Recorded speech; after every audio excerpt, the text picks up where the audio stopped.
बार करवा का नाम उस जो पार्वती जी की सहेली थी उसका नाम करवा पड़ा। करवा पड़कर एक साधारण परिवार में उसका जन्म था।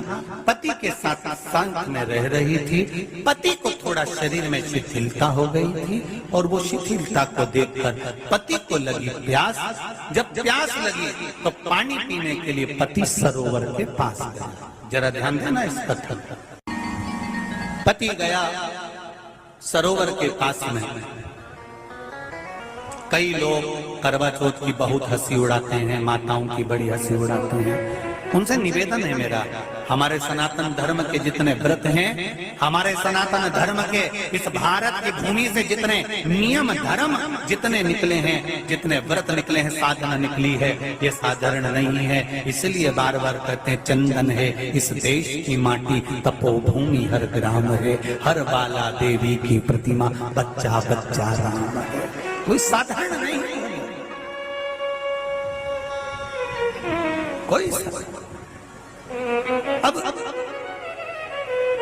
पार्वती जी की वो सहेली का नाम जन्म लेते लेते लेते लेते एक बार करवा पड़ गया।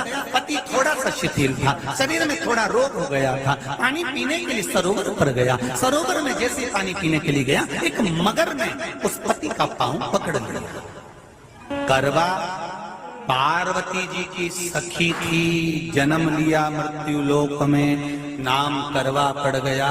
करवा चतुर्थी का व्रत करने से अखंड सौभाग्य हो जाता है। मात्र पार्वती जी की सहेली का व्रत। करवा गई, करवा ने देखा कि मेरे पति का पांव मगर ने पकड़ रखा है, और करवा शिव की उपासक थी।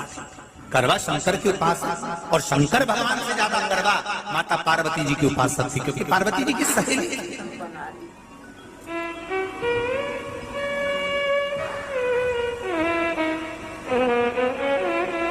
पति का पांव खींच कर मगर पानी में लेकर जा रहा था। करवा आराधना में लगी हुई थी। करवा ने मिट्टी का एक गोल भाग ही बनाया था, जिस पर पार्वती जी का जो नीचे का पीठी का होती है उस पर शिवलिंग रखा था। केवल नीचे का भाग का निर्माण ही करा था, और करवा के कानों में शब्द पड़ गया। करवा के कानों में शब्द पड़ गया, पति के चीखने की आवाज आई। करवा दौड़ पड़ी। ये तो कैलेंडर में छपा हुआ करवा चौथ का फोटो आने लगा, नहीं तो पहले नियम था दीवार पर बनाई जाती थी और वहां पूजन करी जाती थी। कई माताएं जानती होगी यहाँ पर आज भी, पहले दीवार पर बनती थी, पूरा परिवार की सौभाग्यवती नारियां वहां आकर पूजन करती थी एक जगह, फिर बाद में छत पर जाकर करवे का अर्घ दिया करती थी। ये नियम था। अब तो बना बनाया कागज आ जाता, उसको चिपका दो, पूजन कर लो, वो अलग प्रमाण। पर यहाँ करवा मट्टी का भाग का लेपन कर रही थी, और लेपन करते करते बस उस समय पर पति की आवाज आई, छोड़ा। करवा भागी, और शिव आराधना में लगी हुई करवा, पार्वती की आराधना में लगी हुई करवा भाग कर गई। पति को देखा तो मगर खींच कर ले जा रहा था। करवा ने अपना चीर फाड़ा, फाड़ कर मगर की पूंछ को पकड़ कर खींचा, और कितना सात्विकता में बल होगा जरा विचार करना कि मगर को खींच कर वृक्ष के नीचे ले गई, और वृक्ष के नीचे नहीं जा पाई तो वहीं पर घाट के ऊपर घास लगी हुई थी। इसलिए आज भी करवा चौथ के व्रत में आपने देखा होगा कुछ सलाखें, कुछ घास आपको मिल जाती है। उससे एक घास से, मात्र एक घास, एक घास से उसने उस मगर को बांध दिया। मगर हिल नहीं पाया। यम के दूत आ गए इसके पति को मौत के ग्रास ले जाने के लिए। यम के दूत। करवा ने पूछा तुम कौन हो, कैसे आना हुआ? यमदूत कहते हैं तुम्हारे पति का आज अंतिम दिन है, अंतिम समय, अंतिम पल है, ये मरेगा। करवा कहती अगर मारना है तो इस मगर को मारो जिसने मेरे पति का पांव पकड़ रखा। प्राण छोड़ना है तो इस मगर के छोड़िए, मेरे पति के तो प्राण आपकी अंतिम सांसें हैं, वो मरेगा। मगर को अभी नहीं मरना है, मगर अभी कम से कम 9 महीना और जीवित रहेगा, इसका हमारे पास लेख है। करवा कहती है ऐसा हो नहीं सकता। यमदूत खड़े हैं, ले जाने दे नहीं रही। क्रोध आ गया करवा को, हाथ में जल उठाया, अगर एक यमदूत भी मेरे पति को उठाकर ले जाता है तो मैं शिव भक्त माता पार्वती जी की भक्त करवा आपको श्राप दे दूंगी। सब दौड़ पड़े, यमराज के पास चले गए। यमराज ने पूछा तुम दौड़ कर आए हो, क्या हुआ? यमराज पूछते हैं, दूत कहते हैं वो करवा अपने पति को नहीं लाने दे रही। यमराज वहां कर खड़ा हो जाता है, करवा को समझाया, करवा तेरे पति के प्राण जा चुके हैं, तेरा पति अब मरने वाला है, अंतिम क्षण इसको ले जाने दे, इसका आज आखिरी दिन है, मगर को ले जा पर मेरे पति को नहीं। मान नहीं पाया यमराज। जब क्रोध पर अड़ गया तब करवा को क्रोध आया और क्रोध में आकर जल लेकर करवा ने श्राप देना चाहा यमराज को। यमराज चरणों में पड़ गया, रेन दे करवा, मैं तुझे वर देता हूँ, आज चतुर्थी का दिन है, तेरे पति को मैं जीवन दान देता हूँ।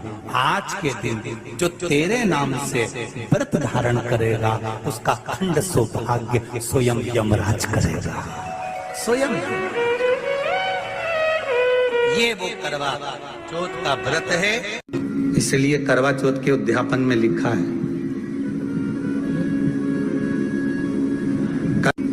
उसका जब उद्यापन होता है